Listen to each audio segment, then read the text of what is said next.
Your body is listening to every thought you've ever believed about yourself. Every diagnosis you've accepted, every fear you've rehearsed, every time you said, "I always get sick," your cells recorded it. By the end of this, you'll understand why healing that begins in the mind reaches places no medicine can touch on its own. Most people treat their body like a broken machine. Something hurts, so they find the part and fix it.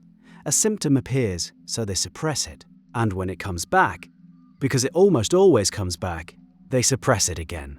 Harder this time, with more urgency. The cycle repeats until the body screams loud enough that suppression stops working entirely. Here's what that approach misses. The symptom was never the problem. It was the signal.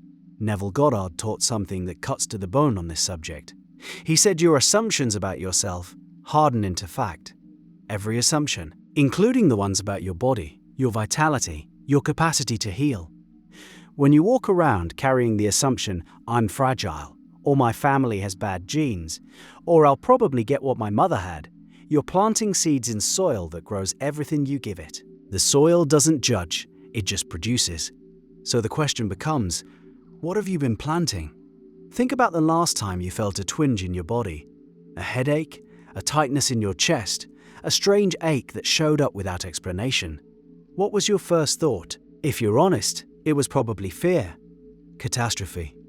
You Googled the symptom at 2 a.m. and convinced yourself of the worst possible outcome. That fear wasn't a reaction to your illness, it was an instruction to your body. And your body, which responds to your dominant mental state the way water responds to temperature, began to organize itself around that instruction. This is where most people push back. They say, "Are you telling me I caused my illness with my thoughts?" That's the wrong framing entirely. Blame has nothing to do with this. Responsibility does. There's a difference between saying you did this to yourself and recognizing that your inner world shapes your outer experience in ways that include the body. Neville never taught guilt, he taught awareness. The moment you become aware that your assumptions are creative, you stop being a passive victim of circumstance and start becoming a conscious participant in your own healing. But awareness alone doesn't change anything. You need sustained inner work. Consider what happens when someone receives a diagnosis. The doctor speaks, the words land, and in that moment, something shifts inside the person. They begin to live from the diagnosis. They research survival rates. They tell friends and family. They adjust their identity to include this new label. "I'm someone with this condition." Every conversation reinforces it. Every worried glance from a loved one cements it deeper. Within weeks, the diagnosis has become a dwelling place. They've moved in, unpacked their bags, hung pictures on the walls. Healing, in the Neville Goddard framework, requires moving out of that dwelling place entirely. You have to occupy a new state, the state of the person who is already well, already whole, already restored. And you have to occupy it with the same conviction, the same naturalness, the same lived reality that you gave to the diagnosis. That's the hard part, because the body is still showing you evidence of the old state. You still feel the pain. You still see the symptoms. The mirror of the physical world is reflecting back what was, and it's asking you to believe it's still what is. Your work, the real inner discipline of this practice, is to stop consulting the mirror as your authority. A woman once wrote to Neville describing how she'd been told she needed surgery. The doctors were certain the scans confirmed it. She decided to test his teaching. Every night before sleep, she constructed a scene that implied she was perfectly healthy. She felt the relief of hearing good news. She lived in that scene, not hoping for it, not wishing for it, but dwelling in the reality of it, as though it had already happened. Weeks later, new scans showed the condition had resolved on its own. Her doctors had no explanation. You can dismiss that story. Plenty of people do. But before you dismiss it, ask yourself something honest. Have you ever tried it? Have you ever sustained a healing assumption for more than a few hours before fear crept back in and you abandoned the inner work? Most people attempt this for a day, maybe 2, then check their symptoms, find them unchanged, and conclude the whole thing doesn't work. That's like planting a seed on Monday and digging it up on Wednesday to see if it's growing. You killed the very thing you planted. The mental diet required for health manifestation is relentless. Every fearful thought about your body is a weed that needs pulling. Every casual complaint, "My back is killing me," "I always catch whatever's going around," "I'm falling apart," Each one is a small act of creation in the wrong direction. You spoke it, you felt it, you gave it life. Replacing those patterns takes patience that most people underestimate. You're unwinding years, sometimes decades, of habitual thinking about your body. The belief that aging means decline. The belief that genetics are destiny.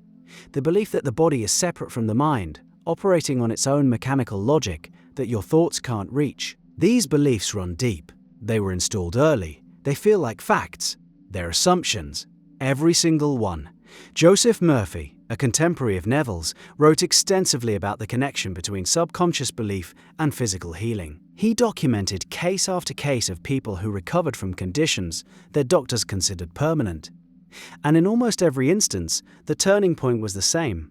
The person stopped fighting the condition and started affirming the reality of wholeness. They stopped giving mental energy to the disease and redirected that energy toward the feeling of health.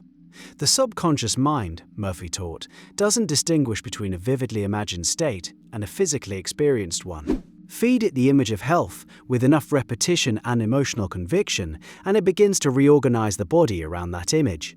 This is where the discipline lives. You have to choose your inner state when your outer state is screaming the opposite. You have to fall asleep in the feeling of wellness when your body is in pain. You have to speak about yourself as whole when the evidence says otherwise. And you have to do this with genuine feeling. Mechanical repetition of affirmations won't reach the subconscious. The feeling is the secret. If you can generate the same emotional relief, the same bodily relaxation, the same quiet joy that you would feel if healing were already complete, you've done the real work. Some nights it will feel impossible, the pain will be loud, the fear will be louder, and you'll wonder if you're fooling yourself, playing pretend while something serious goes unchecked. That doubt is the test. Every practitioner of this work faces it. The ones who break through are the ones who return to their chosen state anyway. They don't need the doubt to disappear, they just refuse to let it become their dwelling place. There's a subtlety here that's easy to miss. Addressing beliefs doesn't mean ignoring the body. You can see a doctor, you can take medicine, you can follow a treatment plan. The physical and the metaphysical aren't at war with each other. But if you take the medicine while holding the belief that you're fundamentally broken, you've limited what the medicine can do. The belief is the soil, the treatment is the seed. Both matter. The soil determines what grows. Your body has healed itself thousands of times without your conscious involvement. Cuts close, bones mend, infections clear. The intelligence that runs your body already knows how to restore itself. Your job is to stop contradicting that intelligence with beliefs that say otherwise. Stop rehearsing worst-case scenarios in bed at night. Stop identifying with diagnoses as though they're permanent addresses. Stop treating symptoms as sentences and start seeing them as conversations. Your body asking you to examine what you've been assuming about it. Tonight, before you fall asleep, try something. Place your attention on the area of your body that concerns you most. Instead of sending it fear, send it the feeling of gratitude. Feel it as though it's already healed, already functioning perfectly, already whole. Hold that feeling as you drift off. The drowsy state before sleep is when the subconscious is most receptive. Neville called it the state akin to sleep, and it's where your assumptions take root most efficiently. Do it tonight, do it tomorrow, do it until the feeling of wholeness becomes more familiar than the feeling of worry. The body you're walking around in was built by beliefs you've held for years. Rebuilding it starts the moment you choose a different one and then choose it again and again until your cells get the new message. The prescription was never just on the bottle. It was always also on the inside of your eyelids in that last thought before sleep took you.